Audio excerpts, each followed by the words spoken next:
শুভ সকাল বন্ধুরা, রাধে রাধে।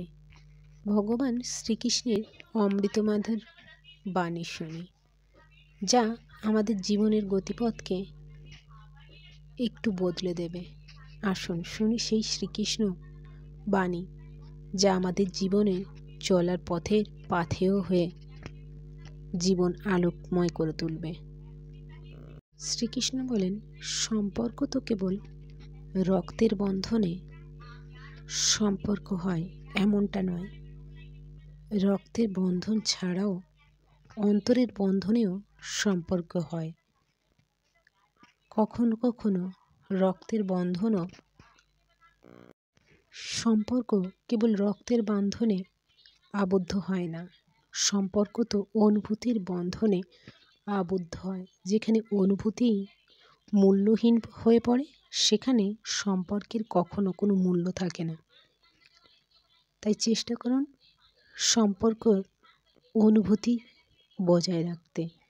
সম্পর্কে অনুভূতি না থাকলে সম্পর্কই নিষ্প্রাণ হয়ে যাবে। আর সম্পর্কে বন্ধন কেবল রক্তের সম্পর্কে নয়, মনের অনুভূতি থেকেও সম্পর্কের বন্ধনে মানুষ আবদ্ধ হয়। তাই চেষ্টা করুন নিজেকে সম্পর্কের বন্ধন মুক্ত করে সকলকে ভালোবাসতে। তবে দেখবেন মন আবদ্ধ হবে না ঠিকই, কিন্তু শরীর বা আত্মা ঠিক আবদ্ধ হবে। তাই চেষ্টা করুন নিজের সম্পর্কের বন্ধনে আবদ্ধ না হয়ে শ্রীকৃষ্ণ নাম করতে, শ্রীকৃষ্ণ জপ করতে। তাহলে আপনার আত্মার মুক্তি লাভ হবে, আর এই মুক্তি থেকে আপনি পরম শান্তি লাভ করবেন। যেখানে অনুভূতির কোনো বন্ধন থাকে না, সেখানে আপনও পর হয়ে যায়। আবার অনুভূতির বন্ধন থাকলে পরও আপন হয়ে যায়।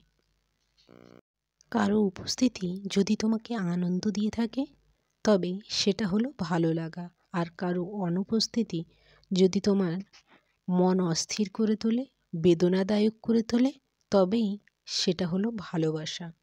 তাই ভালো লাগা আর ভালোবাসা দুটো কখনোই এক নয়। চেষ্টা করুন সকলকে ভালোবাসতে, তবে ভগবান আপনার সহায় সবসময়ই হবেন। রাধে রাধে।